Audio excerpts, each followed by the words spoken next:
আপনারা আসলে truth and রিকনসিলিয়েশনের কথা আমি আজিল বাড়ি হেলাল আপনার কাছেও শুনবো, কারণ আপনারা এটা বলেছেন যে ট্রুথ অ্যান্ড রিকনসিলিয়েশন একটা কমিশন করা হবে, সেটা আমরা উদ্যোগ এখনো দেখছি না। অন্তর্বর্তী সরকারও বলেছিল এরকম একটা কমিশন করার কথা, সেটাও করা হয়নি। আমি নাজিবুর রহমান আপনার মন্তব্য শুনতে চাই যে বলা হয় কিন্তু অনুতাপ যেটা আবু সাইদের খুনিরা ইয়ের ভিতর থেকে ভ্যানের ভিতর থেকে জয় বাংলা স্লোগান দিয়েছে, আপনি তাদের কাছ থেকে অনুতাপ আশা করতেছেন, ট্রুথ অ্যান্ড রিকনসিলিয়েশন আশা করতেছেন? জাতি কিন্তু আর আশা করে না। এরকম একটা ঘটনা যেটা একেবারে প্রকাশ্য দিবালোকে ঘটেছে, একেবারে হেলিকপ্টার থেকে গুলি করা হয়েছে, তারপরে আপনি আওয়ামী লীগের একজন লোককে জিজ্ঞেস করেন, সম্পূর্ণ উল্টা কথা বলবে। বলা হয়েছে ভিতর থেকে যাদেরকে ফাঁসি দেওয়া হয়েছে, যাদেরকে দণ্ডিত করা হয়েছে, বলতেছে এখন আবু সাইদ গাঁজাখোর, সে গাঁজা খেয়ে মরছে। এইটা যাদের বিশ্বাস, তাদের কাছ থেকে আপনি ট্রুথ অ্যান্ড রিকনসিলিয়েশন আশা করেন? তারা তো সব ভারতে পালায় আছে।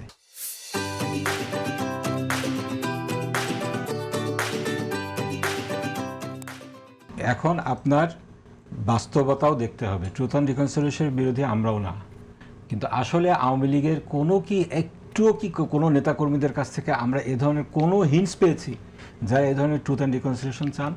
কোনো ধরনের রিমোর্স নেই, গোটা ফ্ল্যাট ডিনায়াল, একেবারে প্রকাশ্য দিবালোকে যেগুলো হয়েছে সেগুলোর ব্যাপারে একেবারে অন্ধভাবে তারা দলকে ইয়ে করে। আওয়ামী লীগ এমন একটা দল, তারা বাই নেচার ফ্যাসিস্ট। তারা যেটা করে, তাদের পিএইচডি ডিগ্রিধারী থেকে শুরু করে পান দোকানদার সবাই একই ভাষায় কথা বলে। আজকে কিন্তু অনেকগুলা বিল আছে যেগুলো খুব ইম্পর্টেন্ট, তা সত্ত্বেও আপনারা সেগুলো নিয়ে আলাপ না করে সবাই যদি একই ভাষায় কথা বলে, তাহলে আপনাদের দলের প্রার্থীরা যখন নির্বাচন করলো তাদেরকে কেন পাশে নিল? তাদের অনেকেই তো সে মঞ্চে উঠেছিল। তাদের কোনো আওয়ামী লীগের নেতাকর্মীদেরকে তো আমরা হ্যাঁ উঠেছে, এরকম আছে, উদাহরণ আছে, আপনি চাইলে আমি প্রমাণ দিতে পারবো। আপনি প্রমাণ দেন। আমরা যেটা বলেছি, সাধারণ লোক যারা বাধ্য হয়ে এই ধরেন কোনো দলের ছায়াতলে গিয়েছে, আওয়ামী লীগ তো বললে হবে না, আওয়ামী লীগের আমরা যা বলি তো 4 ধরনের আওয়ামী লীগ আছে, যারা একেবারে ডাইহার্ড আওয়ামী লীগ, ঠিক আছে? এই ধরনের আওয়ামী লীগ, তাদের মধ্যে কোনো রিমোর্স নাই, তারা কোনো ধরনের রিকনসিলিয়েশনের ইয়েতেও আসে না। তারা চায় যে আওয়ামী লীগ ক্ষমতায় আসুক, তারা আবার সেভাবে আগে যেরকম ফ্যাসিবাদী আচরণ করেছে সেটা ছেড়ে যাবে। আরেক ধরনের আছে যারা ধান্দাবাজ, তারা পরিষ্কারভাবে আওয়ামী লীগের শেল্টার নিয়ে লুটপাট করেছে, অত্যাচার করেছে। তাদের কাউকে আমরা নিয়েছি, এই 2 শ্রেণীর কেউ দেখাতে পারবেন না। আর যারা আছে আর বাকি 2টা শ্রেণী, একদল হলো যারা বিভিন্ন কারণে হিস্টোরিক একটা দল, এর সাথে সিম্প্যাথি আছে, তাদের হিস্ট্রি আছে, তাদের মনের মধ্যে অনেক এর ব্যাপারে মানে যারা অনেক কিছু করেছে, 50 বছরের একটা দল। এই দলের হিস্ট্রির কারণে তারা এর সাথে গিয়েছে, বিভিন্নভাবে মিশেছে, তাদের মধ্যে রিমোর্স কাজ করেছে, তারা চায় যে এখন বাংলাদেশের রাজনীতিতে কন্ট্রিবিউট করুক। এই গ্রুপ যারা আছে, কিংবা যারা বাধ্য হয়ে আওয়ামী লীগের শেল্টারে গিয়েছে, এরা এখন যদি বাংলাদেশে থাকতে চায়, বাংলাদেশের রাজনীতি করতে চায়, বাংলাদেশের উন্নয়নে কন্ট্রিবিউট করতে চায়, তাদের সাথে তো প্রথম 2 গ্রুপের কোনো মিল হয় না। আপনি একটু আগে বলেছেন তাতে সবার ভাষা না, আমি তো বলেছি যে আওয়ামী লীগ এই যে বাই নেচার ফ্যাসিস্ট, তাদের যে পান দোকানদার থেকে শুরু করে আপনার পিএইচডি ডিগ্রিধারী একই ভাষায় কথা বলে। আপনি দেখেন ওবেদুল কাদের থেকে শুরু করে অন্যান্য যারা আছে একই ভাষায় কথা বলছে। তো আপনি তাদের সাথে তো এই গ্রুপ 2টা গ্রুপকে মেলাতে পারবেন না। যারা বাধ্য হয়ে করেছে, তারপরে যাদের একেবারে তৃণমূলে ছিলেন, তাদের কোনো ইয়ে ছিল না, এই ধরনের বিষয়গুলোর সাথে কোনো ধরনের সংযোগ ছিল না, তাদেরকে আপনি থাকতে দিবেন না, বাংলাদেশের রাজনীতি করতে দিবেন না?